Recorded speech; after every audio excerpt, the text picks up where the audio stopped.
वंदे गुरूणां चरणारविंदे संदर्शितस्वात्मसुखावबोधे जनस्य ये जांगलिकायमाने संसारहालाहलमोह शांतये।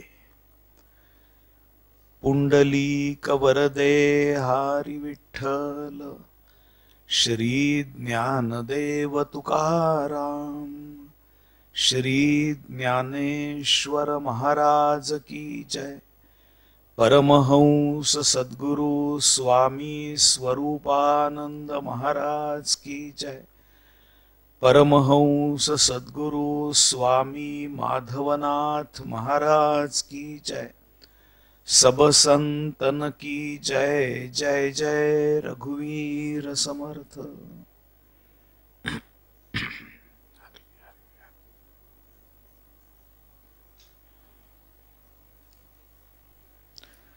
गुरुकुळाचे नावे महासुखे अति थोरावे, जे कोडेही पोटाळवे आकाशका।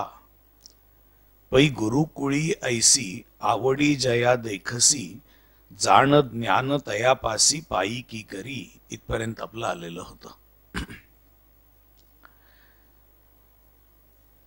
आचार्योपासन किंवा गुरुभक्ती ही ज्ञानेश्वर महाराजांनी ज्या उंचीवर नेऊन सांगितली, ती उंची आपल्या सगळ्यांना आश्चर्यकारक करणारी अशी आहे। आपले सगळे गुण सद्गुरूंना अर्पण करणं, आपली वाचा ही गुरुभक्तीपाशी जाऊन विसावणं, आपलं जे सगळं जीवित आहे ते गुरूंच्या कारणाकरता खर्च करणं, आपलं सबाह्य म्हणजे इंद्रिय देह यांची कर्म आणि आपलं मन अंतःकरण बुद्धी चित्त हे सगळं गुरुकुळाच्या ठिकाणी अर्पण करणं, गुरूंच्या ठिकाणी अर्पण करणं आणि गुरूंच्या कुळाच्या ठिकाणी अर्पण करणं। आपण आपल्या स्वतःला जणू भक्तीचं घर बनवणं, अशा प्रकारची गुरुभक्ती ज्ञानेश्वर महाराजांनी वर्णन करून सांगितली। आणि मग ज्ञानेश्वर महाराज असं म्हणतात की जशी विरहिणी असते, तिचं सगळं चित्त वल्लभापाशी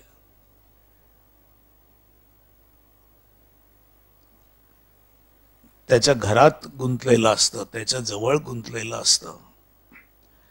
गुरु ज्या देशात राहत असतात त्या देशाच्या ठिकाणी म्हणजे जागेच्या ठिकाणी गुंतलेलं असतं।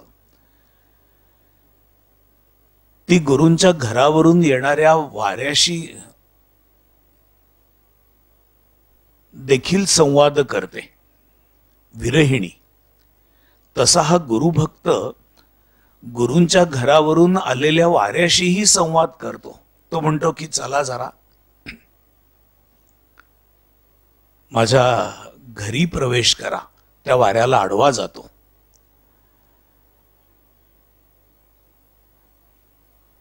त्या दिशेकडे पाहून तो स्वगत संवाद करतो त्या दिशेशी। विरहिणी म्हणा किंवा गुरुभक्त म्हणा, त्यांची ही एकच परी आहे। आपला जो जीव आहे तो जीव देह तर नाही नेऊन बसवतायत, पण जीव तरी गुरूंच्या ठिकाणी स्थानपती करून ठेवतो। आणि विरहिणी जशी दूर असते परदेशी असलेली, तसा हा गुरूंच्या विरहामुळे अत्यंत व्याकुळ होतो। जसं वासरानी दावं लावून अडकून बसावं आपल्या आईपासून, गाईपासून, तशी त्याची स्थिती होते. म्हणे कै हे बिरडे फिटेल, कै तो स्वामी भेटेल, युगाहुनी वडील निमिषमानी. एखादं निमिष युगापेक्षा मोठं असं त्याला वाटायला लागतं. अशा परिस्थितीमध्ये गुरूंच्या घरून जर कोणी आलं, विरहिणीला तिच्या प्राणनाथाच्या जवळून जर कोणी आलं तर प्राणनाथ भेटल्याचा आनंद व्हावा, तसं या शिष्याला गुरूंच्या घरून जर कोणी आलं, गुरूंच्या गावाहून कोणी आलं, तर आपलं जवळपास संपत आलेलं आयुष्य त्याला परत जोड मिळाली असं वाटतं. का सुकतया अंकुरावरी पडिली या पियुष धारा, नाना अल्पोदकींचा सागरा आला मासा. सुकत चाललेला अंकुर, त्याच्यावर पर्जन्याची धार पडावी, नव्हे पियुष धार पडावी, अमृताची धार पडावी. किंवा अल्प उदकात असलेला मासा समुद्रामध्ये जावा, तशी त्याची गुरूंच्या घरून, गुरूंच्या गावातून आलेल्या व्यक्तीची भेट झाल्यावर स्थिती होते. ना तरी रंके निधान देखिले, का आंधळिया डोळे उघडले, भणंगाचिया अंगा आले इंद्रपद. तैसे गुरुकुळाचे निनावे, महासुखे अति थोरावे, जे कोडेही पोटाळवे आकाशका. आपण गुरुकुळामध्ये आहोत, गुरुकुळाचं नाव आपल्याला लागलं की त्यांनी त्याला फार फार सुख होतं. एक एक कुळ आपल्या सगळ्यांना आपल्या आई वडिलांनी जन्म दिला तर ते कुळ लागलेलं असतं. आपण आपल्या नावाच्या मध्ये आणि आडनावाच्या अलीकडं आपल्या वडिलांचं नाव लावत असतो. हे कोण आहेत,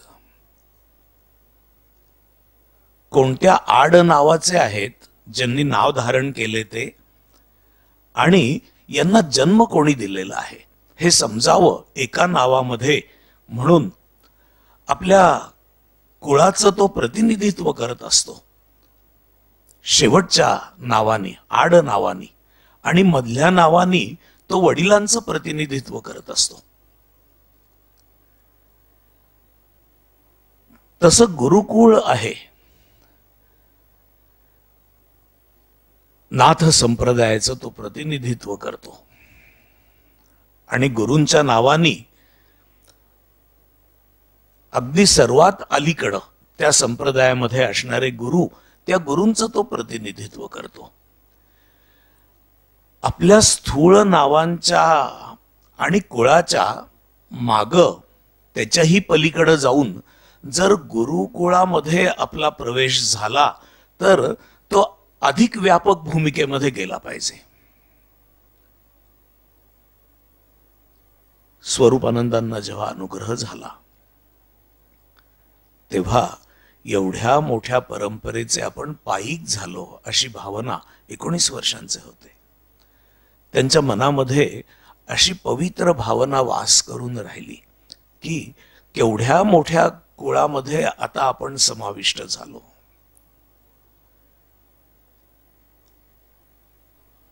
कौतुकांनी जणू आता आकाशाला आलिंगन द्यावं असं या गुरुभक्ताला वाटतं. गुरुकुळी ऐसी आवडी जया देखसी, ज्ञान तयापाशी पायी की करी. हे विरहिणीचं वर्णन झालं, हे गुरुभक्ताचं वर्णन झालं. मी असं वाचलंय की ही जी विरहिणी असते तिचं प्रतिनिधित्व करणारी म्हणजे खरं गोपी. हा जो गुरुभक्त असतो तळमळणारा, त्याचं प्रतिनिधित्व करणारा तो ज्ञानी भक्त आहे असं ज्ञानेश्वर महाराज सांगतायत.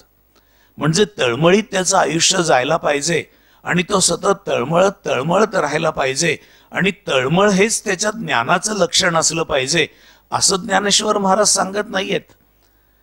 त्याला तळमळ असते आणि सुखही असतं. गोपींना तळमळ देखील होती आणि सुखही होतं, हे गोपींचं वैशिष्ट्य आहे. साधकाची अशी कल्पना असते की सतत तळमळ तळमळ तळमळ राहिली पाहिजे. पुढं पुढं ही तळमळ निवते, निवांत होते. अशी जरी निवांत झाली तरी गुरूंकरता तळमळ कायम राहते, हे त्याचं वैशिष्ट्य असतं. तो बाहेर निश्चिंतपणे वावरला पाहिजे. तो बाहेर ज्ञानाच्या भूमिकेमध्ये आनंदाने वावरला पाहिजे आणि तरीही गुरूंकरता तळमळ असली पाहिजे. मी असं वाचलं की उद्धवांना भगवंतांनी आपल्या देह त्यागाची वेळ जवळ आली असं ओळखून गीता सांगितली. ती गीता उद्धव गीता म्हणून प्रसिद्ध देखील आहे. ज्ञानाचा उपदेश केला. अर्जुन जर सोडला तर भगवंतांच्या जवळ उद्धव हा ज्ञानी भक्त म्हणून आला. अर्जुन आर्त भक्त म्हणून आला, रुजू हृदयाचा स्वभावाचा. तर उद्धवाचा कल नेहमीच ज्ञानाकडे होता. भगवंतांच्या सगळ्या चरित्रामध्ये उद्धवानी भगवंतांना सावलीसारखी साथ केली. ते भगवंतांचं ज्ञान ओळखून केली. ज्ञानाच्या अंगाने उद्धव भगवंतांच्या जवळ होता, तरी देखील भगवंतांनी उद्धवाला ज्ञानाचा उपदेश केला आणि सांगितलं की हा ज्ञानाचा उपदेश मी तुला आता करतो. तू या ज्ञानाच्या उपदेशाने कृतार्थ झालास. तू आता कसाही असलास तरी देखील चालेल. तू आता किनखापाचे अंगरखे घातलेस, राजकुळातलाच होता, भगवंतांसारखाच, पण तू साधा राहा असं म्हणाले. आणखी एक सांगितलं की मी आता देह ठेवण्याची वेळ जवळ आलेली आहे. हे ज्ञान आता तुझ्याजवळ तू सांभाळून ठेव आणि या ज्ञानाने निश्चिंत झालेला तू माझ्या देह त्यागानंतर हे ज्ञान लोकांना सांग. तू गोकुळात जा.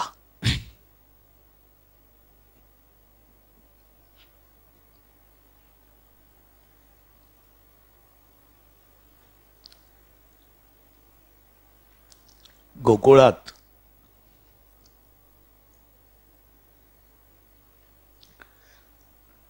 माझ्यावर जीवाच्याही पलीकडं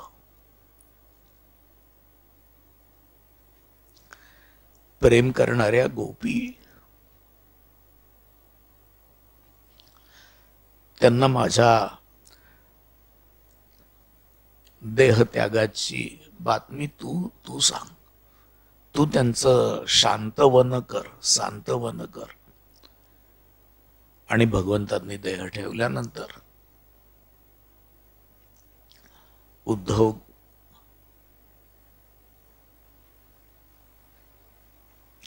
गोकुळात गेला.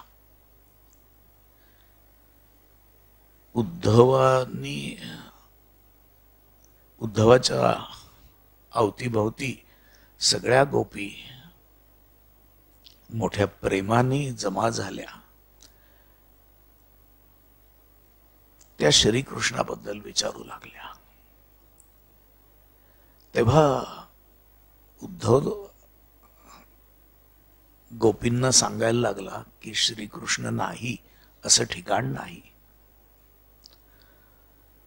तो वाऱ्यामध्ये आहे, तो वाहत्या पाण्यामध्ये आहे, तो फुलाच्या सुगंधामध्ये आहे, तो पक्ष्यांच्या किलबिलाटामध्ये आहे, तो मेघांमध्ये आहे, तो धरतीमध्ये आहे. तेव्हा मोठ्या आश्चर्याने त्याच्या अवतीभोवती त्या बसल्या आणि त्या सांगायला लागल्या, विचारायला लागल्या की तू हे आम्हाला कशा करता सांगतोयस. तेव्हा उद्धवानी ती बातमी सांगितली की आता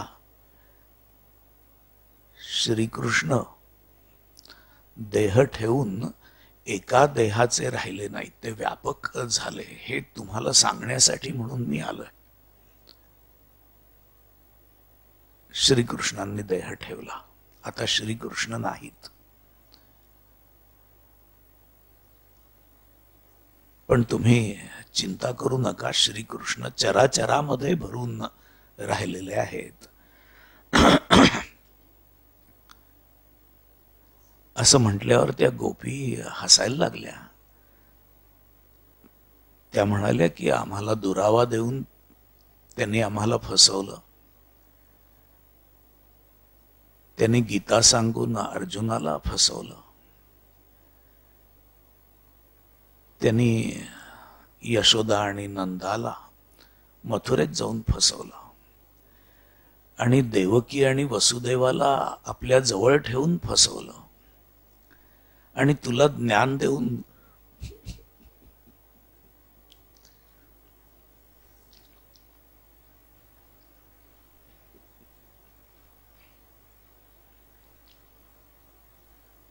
त्यांनी फसवलेलं दिसतंय.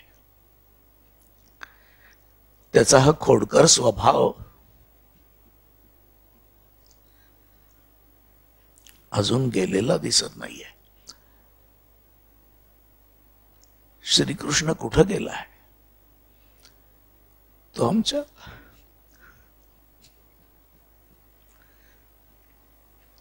आमच्या हृदयात आहे.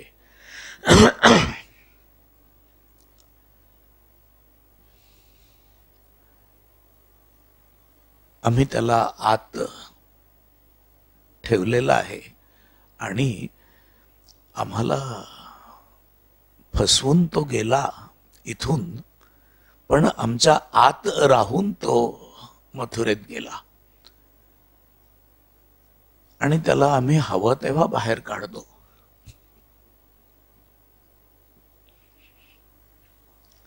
त्याच्याशी खेळतो, बोलतो, हसतो आणि त्याला आम्ही परत आत ठेवून देतो आणि त्याच्या तशाही आठवणी आम्ही काढतच राहतो. त्यामुळं व्याकुळही होतो.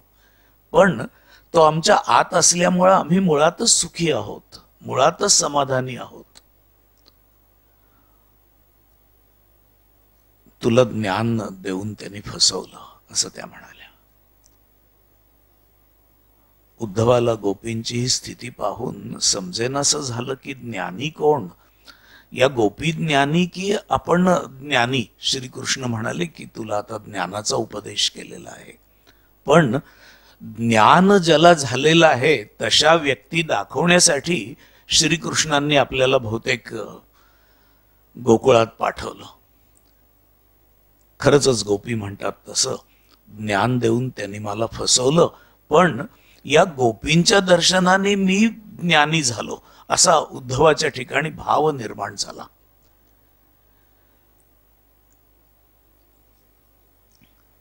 म्हणून हे जे वर्णन आहे की गुरुग्रह ज्या देशात आहे तो देश त्यांच्या मनामध्ये असतो आणि असा गुरुभक्त सतत तळमळत तळमळत असतो.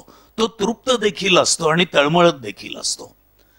तो त्या दिशेकडे जाऊनही बोलतो पण स्वतः तृप्तही असतो. तो वाऱ्यालाही म्हणतो की चला माझ्या घरात, पण त्याला माहित असतं की मुळात माझ्या घरात तो राहतोच आहे. म्हणून ज्ञानेश्वर महाराजांनी म्हटलेलं आहे, पै गुरुकुळी ऐसी आवडी जया देखसी, जाण ज्ञान तयापाशी पायकी करी. त्याच्यापाशी हे ज्ञान त्याचं पायीक होऊन राहतं. त्याची सेवा करण्यासाठी म्हणून हे ज्ञान राहतं. परमार्थ म्हणजे नुसती तळमळ नाहीये, सुरुवातीची तळमळ आणि शेवटपर्यंतची तळमळ असा परमार्थ नाहीये. हे ज्ञानी भक्ताबद्दल चाललेलं आहे. तो ज्ञानी असतो आणि तरीही त्याला तळमळ असते. हे परमार्थाचं वैशिष्ट्य आहे. तो ज्ञानी असतो, आत तृप्त असतो, पण सद्गुरूंची आठवण झाली की त्याचा गळा अवरुद्ध होतो, त्याच्या डोळ्यातून अश्रुधारा व्हायला लागतात. हे त्याच्या ज्ञानाचं वैभव आहे. ज्ञानाने तो कोरडा झालेला नसतो. पै गुरु कुळी ऐसी आवडी जया देखसी, जाण ज्ञान तयापासी पायी की करी. त्याला ज्ञानही असतं आणि गुरूंच्या आठवणीने तो कासावीस देखील होतो.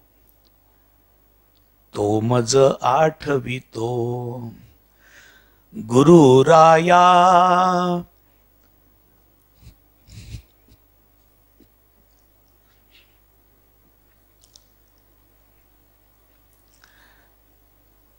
प्राण विसावा माझा. असं सांगतात की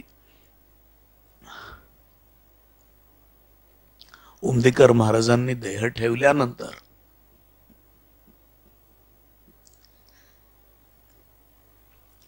उमदेकर महाराजांनी दिलेल्या बोधाच्या प्रकाशात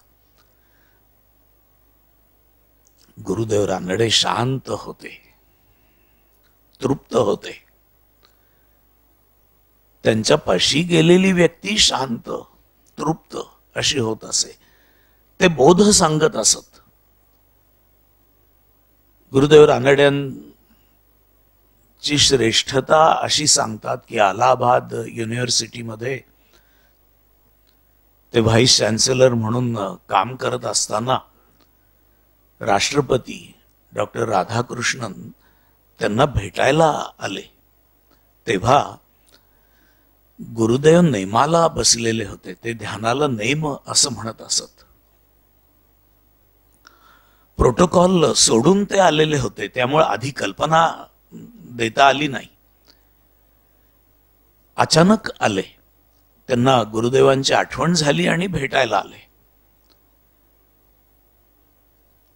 राष्ट्रपती आले म्हटल्यानंतर गुरुदेवांना आता उठवायचं, तर गुरुदेव ज्या ध्यानाच्या खोलीत बसलेले होते त्या खोलीच्या दाराशी हात जोडून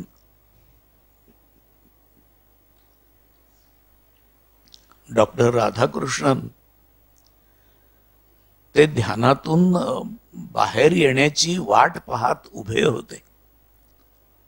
असे गुरुदेव ते असं म्हणतात की माझा दिवस व्यवस्थित जातो,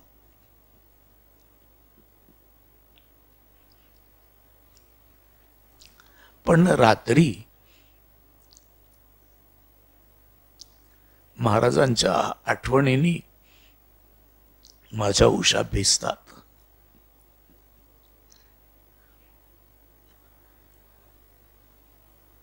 त्यामुळं ज्ञानाने तृप्त असणं आणि ज्ञान झाल्यानंतर देखील व्याकुळ होऊन रडणं, अशा दोन्ही गोष्टी त्याच्या ठिकाणी आढळतात.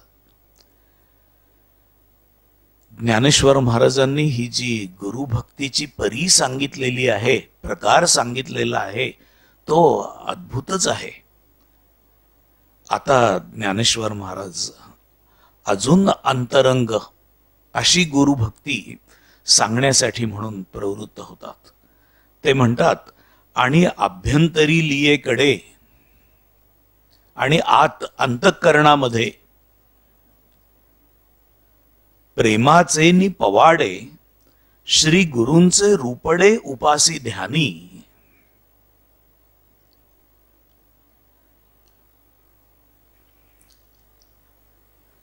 आपण एक अभंग ऐकूया. हरी हरी.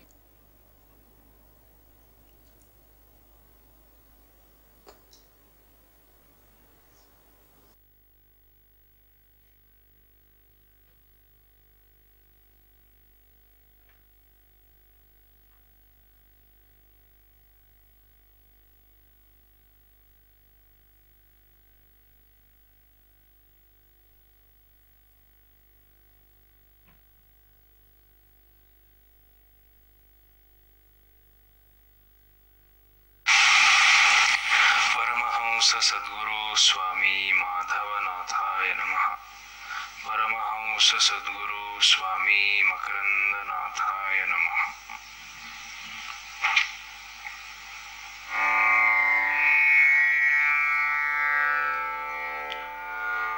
मज मनी गुरु राव, ध्यानी गुरु राव, चिंतनी गुरु राव एक राहो. मज भाव गुरु राव, देव गुरु राव, भाव गुरु राव ऐसे हो. मज माता गुरु राव, पिता गुरु राव, भ्राता गुरु राव, त्राता गुरु देव. मज जनी गुरु राव, बनी गुरु राव, साधनी गुरु राव ऐसे हो. मज काय गुरु राव, माया गुरु राव, वाचा गुरु राव, नाम येव मुखी. मज कार्य गुरु राव, कारण गुरु राव, मकरंद गुरु राव रूप हो. मज मनी गुरु राव, ध्यानी गुरु राव, चिंतनी गुरु राव एक राहो. मज भाव गुरु राव, देव गुरु राव, भाव गुरु राव ऐसे हो. भाव गुरु राव ऐसे हो. भाव गुरु राव ऐसे हो.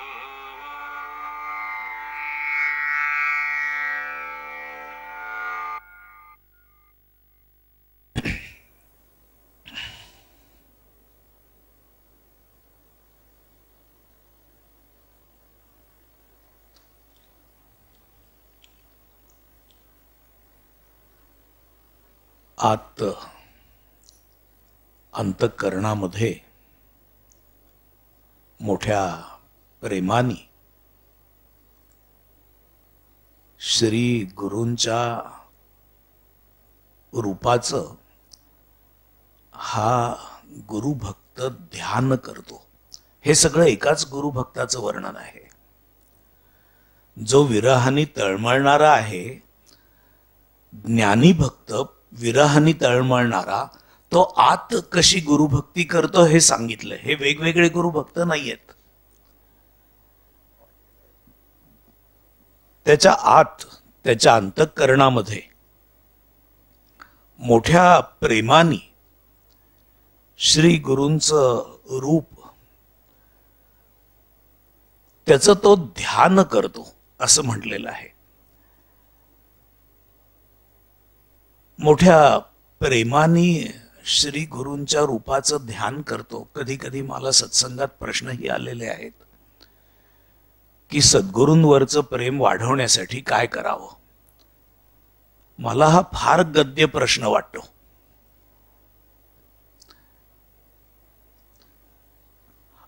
आईबद्दलचं प्रेम वाढण्यासाठी काय करावं, आईबद्दल प्रेम निर्माण होण्यासाठी काय करावं, असा का नाही प्रश्न विचारत.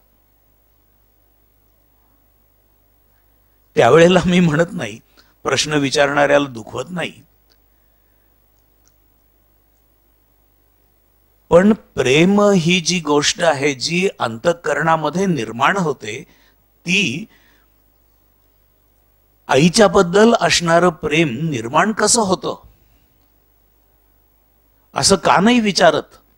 याचं कारण ज्या पद्धतीने आईनी प्रेम करून संगोपन केलेलं असतं, जोपासलेलं असतं, वाढवलेलं असतं, संस्कार दिलेले असतात, त्यामुळं आईबद्दल सहज प्रेम निर्माण होतं.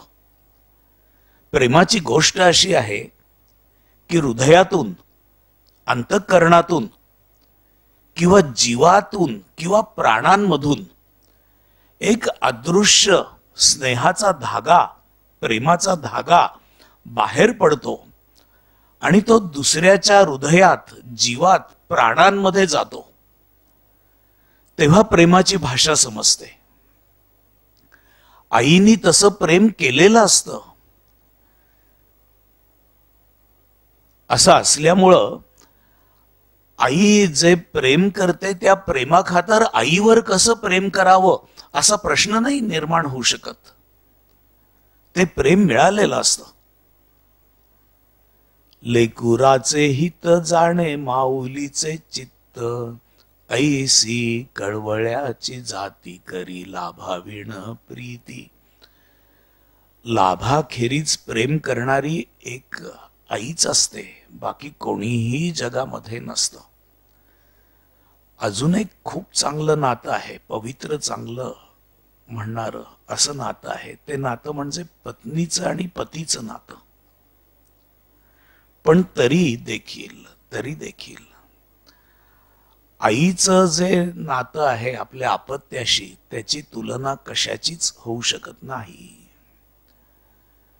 प्रेम हे सांगता येण्यासारखं नाही आणि कसं करावं याचं मार्गदर्शन करता येण्यासारखं नाही.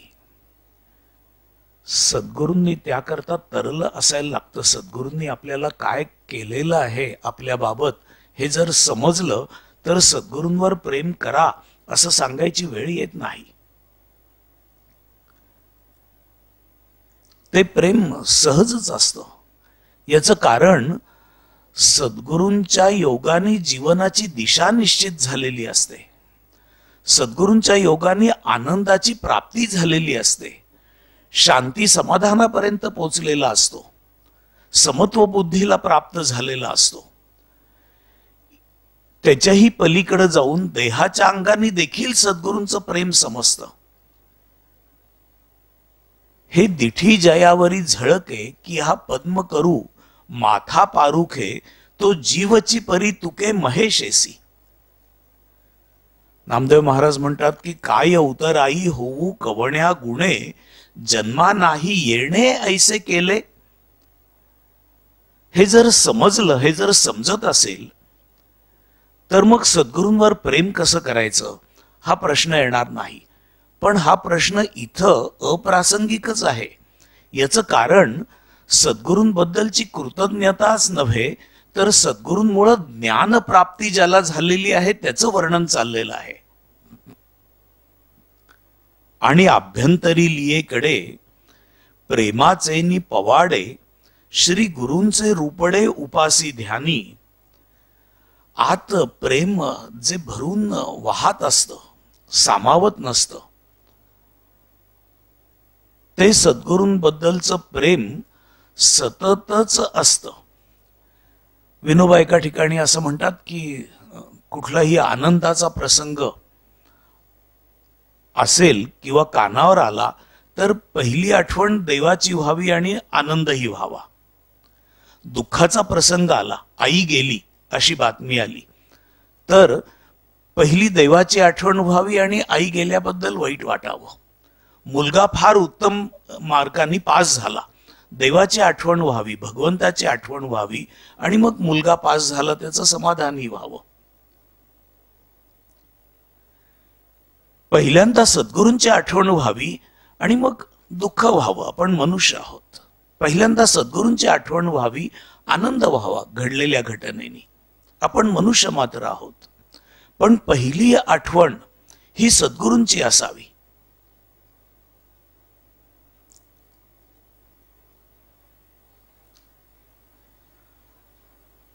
किती साली माझी अशी कल्पना आहे की 92-93 साली एक भूकंप झाला.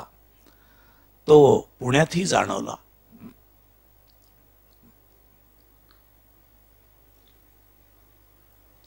सगळे झोपलेले असताना इमारती हादरल्या, पलंग थरथरायला लागले, पंखा हलायला लागला. जाग आली, आपोआप सगळ्यांना जाग आली. मी उठलो.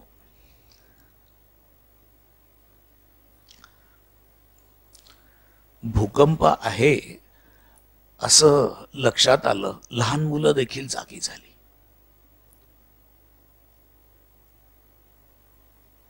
आमच्या मुलांपैकी एक मुलगा उठला, एक तसाच झोपलेला होता. मी असं म्हटलं की अरे भूकंप आलाय, भूकंप दिसतोय. आता स्वामी काय करत असतील? ते पॅरालिसिस झालेले होते, ते उठणार कसे?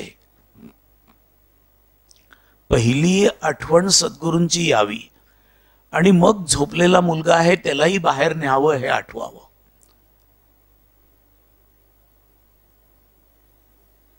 असं जे सद्गुरूंचं प्रेम आपल्या अंतःकरणात भरून राहिलेलं आहे, त्या प्रेमाने ते असतंच. सद्गुरूंकडून काय मिळाले हे जर समजलं तर प्रेम हे निर्माण करावं लागत नाही. जशी विहीर खणली की पाणी असतंच, फक्त खणायची गरज आहे. तसं जरा आत पाहिलं सत्शिष्यानी तर पहिलं प्रेम सद्गुरु प्रेमाचा झराच वाहतोय असं लक्षात येईल. आणि याला कारण शिष्याची तरलता नाही, सद्गुरूंनी तेवढं केलेलंच असतं. आईनी तेवढं केलेलंच असतं म्हणून आईबद्दल प्रेम असतं. तुम्ही लक्षात घ्या. अशाही घटना आहेत की जन्म झाल्यावर कोणत्या तरी कारणाने, पण त्या अपत्याचं करण्यासाठी म्हणून आईला शक्य नाही, म्हणून ते अपत्य सांभाळायला आणि कुठंतरी दिलं. असं शक्य आहे, आजही असं घडतं. त्या मुलाला मोठा झाल्यावर ज्यांनी त्याचं केलं त्याच्याबद्दल आईसारखं प्रेम वाटतं आणि त्याला एवढं कळत असतं की माझ्या आईला शक्य नव्हतं, ते प्रेम करणं माझ्या आईला शक्य नव्हतं. ते आईचं प्रेम आपल्याला मिळालं नाही. जे प्रेमाची जातच अशी आहे की जर प्रेम केलं एखाद्याने तर आपल्या अंतःकरणात त्याच्याविषयी प्रेम निर्माण होतं. तसं सद्गुरू हे सर्वत्र तुमच्याकडं सद्गुरू पाहतात. मला असं जाणवायचं की स्वामीजी पाहायचे तर डोळे भेदून, आपली नजर भेदून, आपलं अंतःकरण भेदून त्याच्याही पलीकडं असणाऱ्या परमात्मा भावाला, जो सुप्त आहे अशा परमात्मा भावाला ते पाहतात की काय. आपल्या आत आपल्यालाही माहीत नसलेला, आपल्या बाबतही दडून राहिलेला परमात्मा ते पाहतात. ती जी दृष्टी असते त्या दृष्टीत आपुलकी असते, अद्वैत भाव असतो.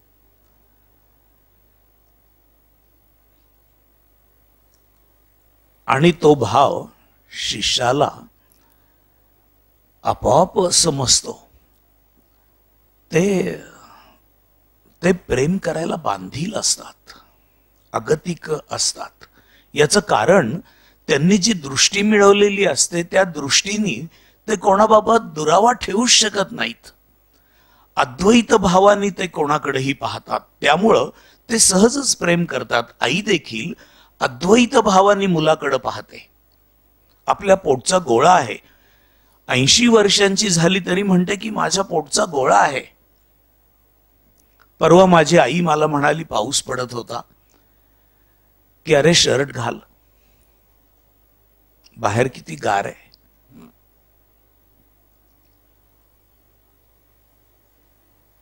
असं उघडा नको बसूस. हे जे सद्गुरूंचं आईनी तसं सद्गुरूंनी आईच्या प्रेमाच्या पेक्षा कैक पटीने पुढे जाऊन अद्वैत भावानी प्रेम केलेलं असतं. आणि त्या प्रेमामुळं शिष्याच्या अंतःकरणात प्रेम निर्माण होतं. आणि त्या प्रेमापोटी सद्गुरूंच्या रूपाचं शिष्य आपल्या अंतःकरणात नेहमी आठव करतो.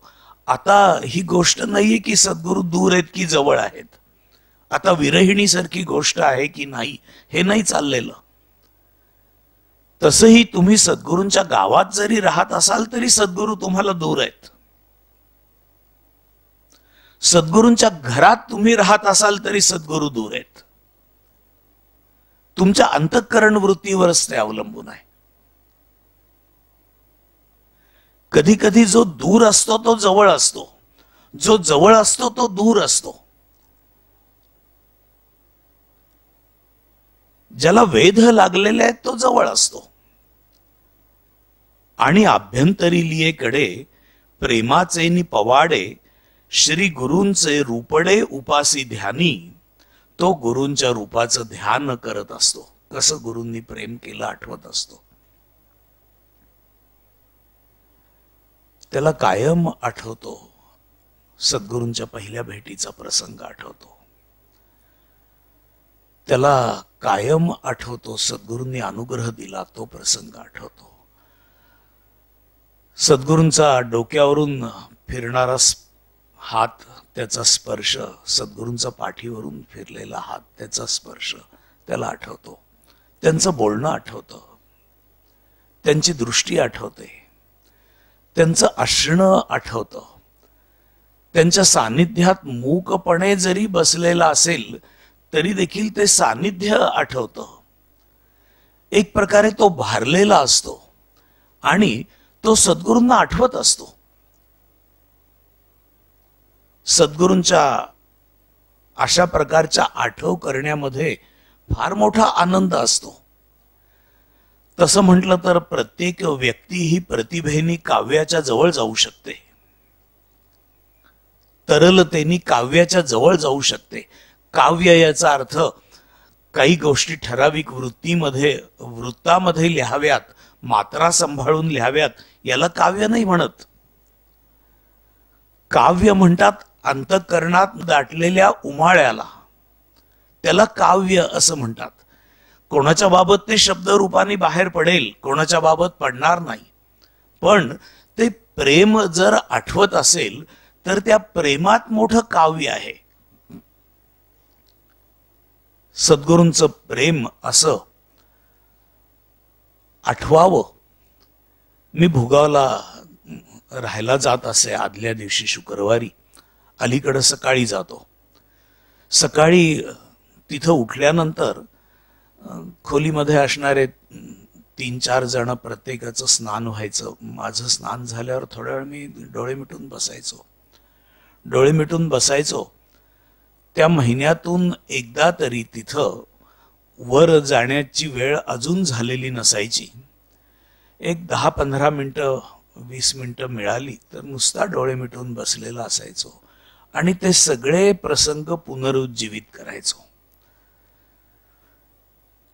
आठवायचो स्वामीजींची पहिली भेट, आठवायचो त्यांनी पंढरपूरमध्ये मला दिलेलं आलिंगन, आठवायचो अनेक अवघड प्रसंगी त्यांनी जे जवळ घेतलेलं असायचं, आठवायचो ध्यानात काही सुख याला मिळतं आहे म्हटल्यावर त्यांना झालेला आनंद, त्यांच्या चेहऱ्यावर नंतर उमटलेला आनंद. या आठवण्यामध्ये मोठी चित्तशुद्धी आहे. आठवत राहावं. तसं हा ज्ञानी भक्त अंतर्यामी अंतःकरणामध्ये मोठ्या प्रेमाने श्री गुरूंच्या रूपाचं ध्यान करतो असं ज्ञानेश्वर महाराज म्हणतात. हृदय शुद्धीची या आवारी आराध्यू तो निश्चल ध्रुव करी. असं आठवण्यामध्ये कितीतरी मनाचा कडकपणा निघून जातो. ज्ञानेश्वर महाराजांनी ध्यानाच्या आसनावर बसल्यानंतर सद्गुरूंचा आठव करतो असं म्हटल्यानंतर ओवी लिहिली, तेथ स्मरतेनी आदरे सबाह्य सात्विके भरे. तो अंतर्बाह्य सात्विक भावानी भरून जातो. जव काठिण्य विरे अहम भावाचे 2 गोष्टी घडतात. त्या आठवामध्ये, मोठ्या प्रेमाने केलेल्या आठवणीमध्ये त्यांच्याबद्दलचं प्रेम वृद्धिंगत होतो. ते आपण प्रसंग परत परत अनुभवतो. ते नव्याने अनुभवताना नव्याने समजतात. तसंच ते जसे समजतात तशी चित्तशुद्धी होते, हृदय शुद्धी होते. ही चित्तशुद्धी फार महत्वाची आहे. कारण एरवी विषयांमुळे चित्त जड असतं. ते सद्गुरूंना केवळ आठवतं, पण त्या आठवण्यामध्ये तितका प्रेमभाव असेल असं नाही. नुसत्या आठवण्यामध्ये तो प्रेमभाव असेल असं नाही. ते आठवले एवढंच. जसा एक लहानपणीचा मित्र आठवावा तसं सद्गुरूही आठवले. या आठवण्याला काही अर्थ नाहीये. सद्गुरूंच्या या आठवामध्ये हृदय शुद्धी होते असं ज्ञानेश्वर महाराज म्हणतात. तिथं ज्ञानेश्वर महाराज असंही म्हणतात ध्यानाचं वर्णन करत असताना की सबाह्य सात्विके भरे, त्याचं अंतःकरण आत आणि बाहेर सात्विक भावाने भरून येतं. म्हणजे जर तीव्र आठव झाला तर रोमांच देखील उभे राहू शकतात. डोळ्यातून अश्रुधारा देखील वाहू शकतात. मन हे प्रेमाने भरून जातं आणि अशा गोष्टी झाल्याखेरीज अहंकाराचं काठिण्य कधीही विरून जात नाही. आपण दादासाहेब, रावसाहेब, काकासाहेब, यशस्वी हा सगळा भाव धरून आपण ध्यान करतो, सद्गुरूंचा आठव करतो. तो सगळा गेला पाहिजे. तो सगळा जाण्यासाठी हा आठव उपयोगी पडतो. अहंकाराचं काठिण्य निघून जातं असं तिथं 6व्या अध्यायात ज्ञानेश्वर महाराजांनी म्हटले. तीच घटना इथं घडते. हृदय शुद्धीची या आवारी त्याचं हृदय शुद्ध होऊन जातं. हृदय शुद्ध होण्याच्या शास्त्रीय प्रक्रिया आहेत, ध्यानाची प्रक्रिया आहे. मी हे जे सांगतो आहे ते व्हायला पाहिजे. कसं व्हायला पाहिजे? सद्गुरूंवर प्रेम बसलं पाहिजे. कसं बसलं पाहिजे? आमचं हृदय कसं शुद्ध राहायला पाहिजे? हृदय शुद्ध होण्यासाठी चालणं बोलणं शुद्ध पाहिजे. आमचं मन चित्त अंतःकरण शुद्ध झालं पाहिजे. तो तर कार्यक्रम उपक्रम प्रथम सुरू करायला पाहिजे. हे जसं जसं होईल तसं तसं सद्गुरूंचं प्रेम आपोआप समजेल. शास्त्रीय भाषेमध्ये यम आणि नियम असं जे सांगितलेलं आहे, अंतःकरण शुद्धीसाठी आम्हाला जर तसंही समजत नसेल तर काही मानसिक व्रत आहेत, काही कायिक व्रत आहेत, त्याचं अनुसरण करावं. ध्यानाच्या वेळेला देखील सद्गुरूंचं स्मरण झाल्यानंतर सबाह्य सात्विक भावाने भरून जावं असं भले म्हणतात. पण हा सबाह्य सात्विक भाव असण्यासाठी ध्यानाच्या व्यतिरिक्त वेळेमध्ये, आमच्या व्युत्थान दशेत कर्माच्या वेळेमध्ये आमचं मन नेहमी निर्मळ राहील, आमचं चित्त नेहमी निर्मळ राहील, आमची इंद्रिय देखील निर्मळ असतील असा कार्यक्रम हातात घ्यावा लागेल. म्हणून काही मानसिक व्रत सांगितलेली आहेत, काही कायिक व्रत सांगितलेली आहेत. मानसिक व्रतांना यम असं म्हटलेलं आहे आणि कायिक व्रतांना नियम असं म्हटलेलं आहे. अहिंसा चित्तामध्ये बाळगणं, कोणाचीही हिंसा न करणं मनानी मानसिक व्रत आहे. वाचेनी मनानी अशा प्रकारे मनाला शिस्तीत वाढवणं, त्या व्रतामध्ये मनाला बंदिस्त करणं. सत्य हे मानसिक व्रत सांगितलेलं आहे. सत स्वरूप परमात्मा आकलन होणं ही फार पुढची गोष्ट आहे. पण सत्य सांभाळणं, मनाने सांभाळणं ही फार महत्वाची गोष्ट आहे. जे सत्य आहे ते सांगायला कचरू नये आणि जे सत्य आहे ते बोलायला याच्यापाशी बोलावं का त्याच्यापाशी न बोलावं असा हिशोब नसावा. जसं एक गुलाबाचं फूल आहे, ते विचार करत नाही की याला सुगंध द्यावा की त्याला सुगंध द्यावा, तो सगळ्यांना तो देत असतो. तसं सत्याचा सांभाळ मनानी जर करायचा असेल तर आत बाहेर असं मनात काहीच नसलं पाहिजे. तसंच कोणाकडेही पाहिल्यानंतर आता त्याच्याकडून काय मिळवू अशा प्रकारची एक व्यावहारिकता कोण शिकवतं कोण जाणे. आई वडील शिकवतात का शाळेत कॉलेजमध्ये शिकवलं जातं, पण प्रत्येक व्यक्तीची उपयोगिता फार शिकवली जाते आणि उपयोगिता नसेल तर त्या व्यक्तीचं आपल्या जीवनात काही स्थान नाही. उपयोगिता आहे तोपर्यंत त्याचा किती पाहुणचार करतो, उपयोगिता संपली की आता काही जरूर नाही असं म्हणतो. याचं कारण उपयोगिता म्हणजे त्याच्याकडून काही हवं असतं, तोपर्यंत त्याला फार सांभाळणं असं करतो. कोणाकडूनही मला काहीही नको. अस्तेय याचा अर्थ मी मुळातच पूर्ण आहे,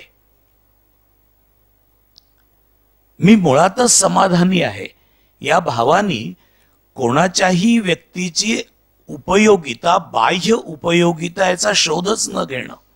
मी माझ्या ठिकाणीच परिपूर्ण आहे, मी माझ्या ठिकाणीच तृप्त आहे, हे मानसिक व्रत आहे. तसंच सद्गुरूंनी केलेल्या उपदेशापोटी सगळीकडं ब्रह्म जसं राहतं तसं राहणं. तुम्हाला आकाश स्पर्श करतं पण त्या ठिकाणी लिप्त नसतं. तुम्हाला ब्रह्म सर्व ठिकाणी सर्वांगाने स्पर्श करत आहे, सगळ्या दिशांनी स्पर्श करत आहे, पण ते लिप्त नाहीये. त्याच्या प्रेमावर आपण जगतो, त्याचं प्रेम सर्वत्र भरलेलं आहे, त्याच्या करुणेवर आपण जगतो. ब्रह्मचर्य याचा अर्थ ब्रह्मासारखं होऊन आचरण करणं. जसं मला सर्व अंगाने ब्रह्म किंवा परमात्मा याच्या प्रेमाचा स्पर्श होतो आहे, तसं सगळ्या विश्वाला माझ्या प्रेमाचा ब्रह्माच्या पूर्णतेने स्पर्श होणं. ब्रह्माच्या पूर्णतेने, माझ्या करुणेचा देखील, माझ्या शांतीचा देखील. मी मानसिक रीतीने माझं अस्तित्व ब्रह्मासारखं व्यापक करणं. मग याच्यात इंद्रिय नियमन आलं, जो स्थूल अर्थ सांगितला जातो तो आला, पण मानसिक भाव असा आहे की मी ब्रह्मासारखं व्यापक व्हावं आणि सर्वांशी वर्तन करावं. ठीक आहे, प्रसंगी काही मंडळी माझे कुटुंबाचे आहेत, पण मी त्यांचा केवळ नाही, माझ्या कुटुंबात सर्वजण आहेत. अशा प्रकारे वर्तन करणं, अशा प्रकारे मानसिक भाव धरणं, व्यापक होणं. नाल्पे सुखम अस्ति भूमैव सुखम असं मनामध्ये धरणं हे मानसिक व्रत आहे.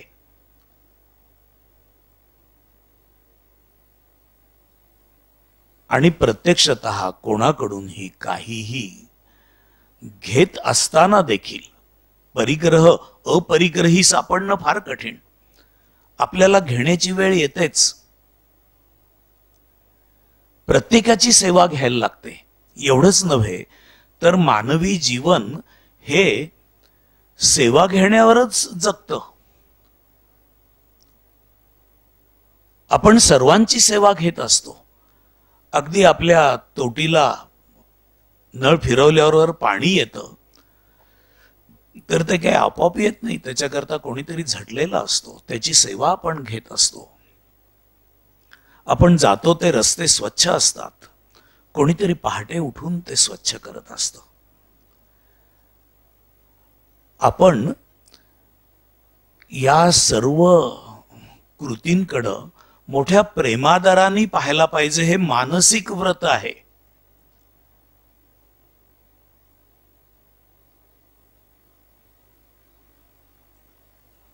आणि अशा प्रकारे सर्वजण आपल्याला देत असताना ते देह मन बुद्धीला देतात, त्याच्याबद्दल आदर राखून प्रत्यक्षतः मी काहीही स्वीकारत नाहीये, मी मुळातच परिपूर्ण आहे असा पूर्ण शांतीचा भाव धारण करणं.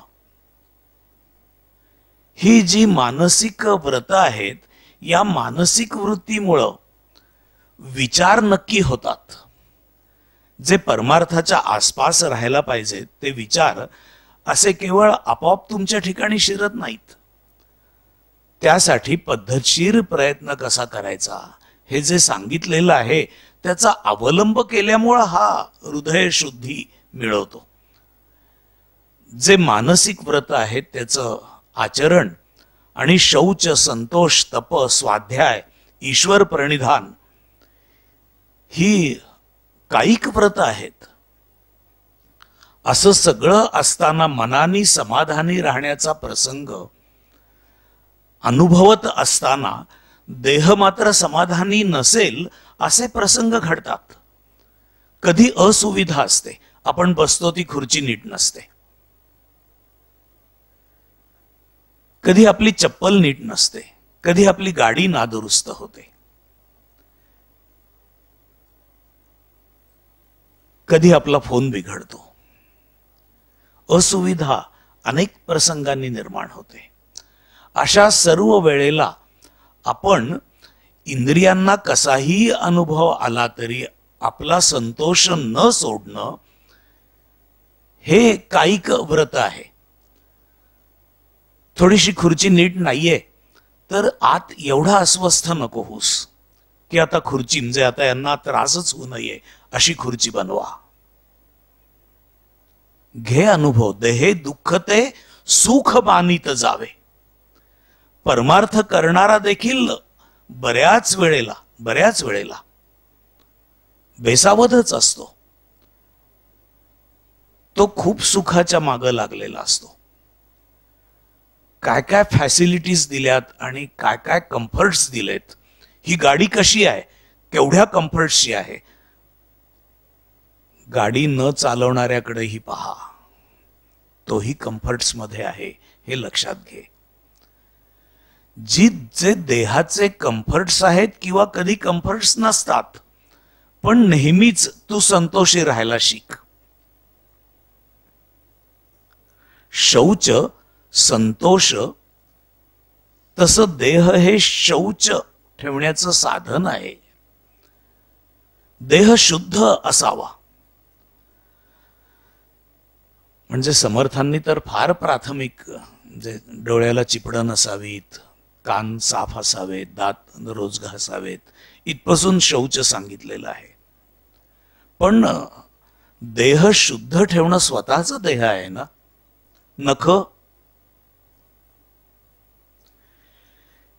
हे सगळं शुद्ध ठेवणं, रोज धुतलेले कपडे घालणं, या काही शौच म्हणून सांगण्याच्या गोष्टी नाहीत, पण ते करणं. जर तसं केलं तर मग त्याच्या पुढे जाऊन मानसिक व्रत आचरता येतील. तसं तप देखील देहाला जरा तापवलं पाहिजे. डोक्याला थोडं ऊन लागू देत, पायाला थोडी माती लागू देत, थोडा भिजला तरी देखील हरकत नाही. 2 दिवस, आता या कोरोनाच्या काळात सांगण्याची गोष्ट नाहीये, 2 दिवस सर्दी येईल आणि जाईल, पण बाहेरच आपण पडत नाही आहोत, काळजी घेणं गरजेचं आहे. पण या प्रकारे देहाला देखील जरा तापवणं, असुविधा देणं आणि त्याच्याही पुढे जाऊन साधनेमध्ये देह तापवणं, साधनेमध्ये देहाला कष्ट देणं. 1.5 तास बसण्यात कष्ट आहेत, 2 तास बसण्यात कष्ट आहेत, 3 तास बसण्यात कष्ट आहेत. 10 मिनिटं बसतो आणि रग लागते म्हणून उठतो. तर रग लागत असेल तर व्यायाम करा, पण रग लागू नये अशी व्यवस्था तुम्ही करा, पण 1.5 तास बसा असं परमार्थ सांगतो. ही शारीरिक व्रत अनुसरल्याखेरीज तो ज्ञानापर्यंत कसा जायचा, तो ध्यानाला कसा बसायचा. तसंच आपल्या देहाला नुसता मी अनुसंधानात असतो, वाचन वगैरे नको असं नाही. सांगितलेलं आहे की ब्रह्मसूत्र वाच, उपनिषद वाच, भगवद्गीता वाच, ज्ञानेश्वरी वाच. काही स्वाध्याय हा असावा.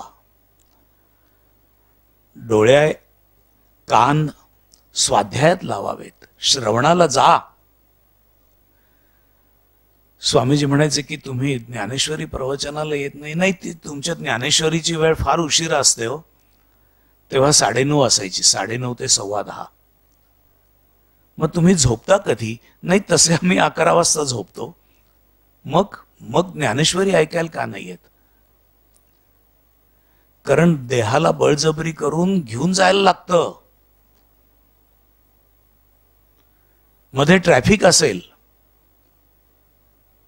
तिथं जाऊन बसावं लागतं, ऐकावं लागतं. पण हा जो कानांकरता स्वाध्याय आहे ना, तो परमार्थाकरता जरुरीचा आहे. आत्मज्ञान सर्वांनाच पाहिजे. आणि ईश्वर प्रणिधान म्हणजे देहानी प्रत्यक्षतः देवाची भांडी घासणं, फुलं तोडून आणणं. शक्य असेल तर देव्हारा झाडणं,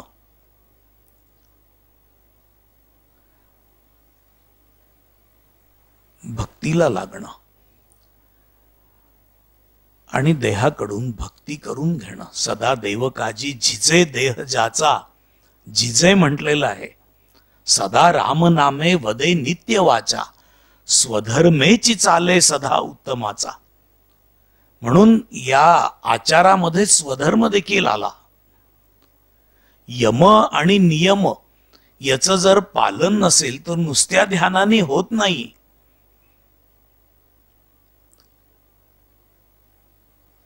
म्हणून मानसिक व्रत आणि कायिक व्रत, शारीरिक व्रत, ही व्रत याचा अर्थ रोज रोज ते करणं. एक दिवस करणं म्हणजे व्रत नाही.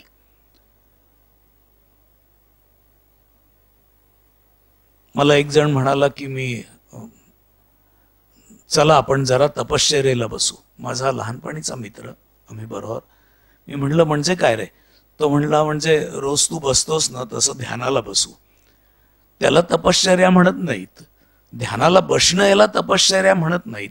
12 वर्ष बसणं म्हणजे त्याला तपश्चर्या म्हणतात. तपश्चर्या, तप म्हणजे 12 वर्ष. त्यामुळे फार दीर्घ काळ करत राहायला लागतं. तेव्हा हृदय शुद्धी होते. ओवी दिसतीये साधी, हृदय शुद्धीची या आवारी, आराध्यू तो निश्चल ध्रुव करी. पण हृदय शुद्धी होणार कशी? यांनी कशी करून घेतली आहे हे समजतं, हे समजून घेतोय आपण. आत अभ्यंतरी लियेकडे प्रेमाचे नि पवाडे, श्री गुरूंचे रूपडे उपासी ध्यानी. जी चित्तशुद्धी झालेली आहे, अंतःकरणात मोठं प्रेम निर्माण झालेलं आहे, त्याच्यातून आता पुढची एक अभ्यंतरी लियेकडे म्हणजे अंतरंग अशी साधना सांगतायत. हृदय शुद्धीची या आवारी आराध्यू, जो आराध्य आहे तो म्हणजे सद्गुरु, निश्चल ध्रुव करी. हा जो आराध्य आहे तो निर्गुणही आहे. सद्गुरु स्वरूप अगाध अपार, ते निर्गुण आहे, ते सगुणही आहे. ध्यानाच्या प्रक्रियेमध्ये जो आराध्य आहे तो हृदय शुद्धीच्या आवारामध्ये निश्चल करायचा. जणू ध्रुव जसा तो तारा आहे की नाही, बाकी सगळे फिरत असतील पण तो नेहमी पृथ्वीच्या उत्तरेला असतो. तो कधी त्याची जागा सोडत नाही. तसा तो निश्चल करावा आणि ध्रुव करावा. त्याच जागी तिथंच आहे. अशी निर्गुणाची उपासना, ध्यानाची उपासना आणि सर्व भावेसी परिवारी आपण होय. आणि मग आपल्या मनाचे भाव, चित्ताचे भाव, बुद्धीचे भाव हे त्या आराध्यामध्ये, निर्गुणामध्ये लीन करून टाकणं. आणि आपणच आता त्या गुरूंचा परिवार होऊन झालो, त्या निर्गुणाशी एकरूप होऊन गेलो, किंवा सगुणाच्या अंगाने. कसं ते पुढच्या वेळेला बघू. हरिओम तत्सत. विठ्ठल विठ्ठल विठ्ठल विठ्ठल विठ्ठल. विठ्ठल विठ्ठल विठ्ठल विठ्ठल. नमितो योगी थोर विरागी तत्वज्ञानी संत तो सत्कविवर परात्पर गुरु ज्ञानदेव भगवंत. ओम ओम ईशावास्यम इदं सर्वं यत्किंच जगत्याञ्जगत् तेन त्यक्तेन भुञ्जीथाः मा गृधः कस्य स्विद्धनम्. ओम शांति शांति शांति.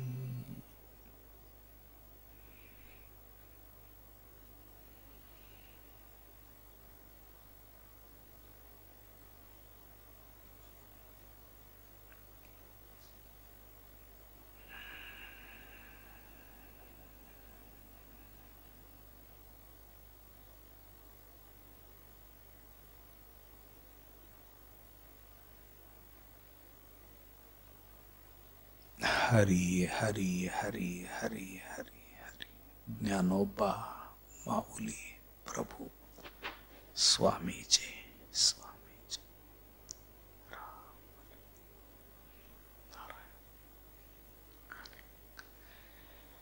बोला पुंडलीक वरदे हरी विठ्ठल श्री ज्ञानदेव तुकाराम श्री ज्ञानेश्वर महाराज की जय. परमहंस सद्गुरु स्वामी स्वरूपानंद महाराज की जय. परमहंस सद्गुरु स्वामी माधवनाथ महाराज की जय. सब संतन की जय. जय जय रघुवीर समर्थ. हरि हरि हरि हरि. स्वामी जी स्वामी जी. हरि.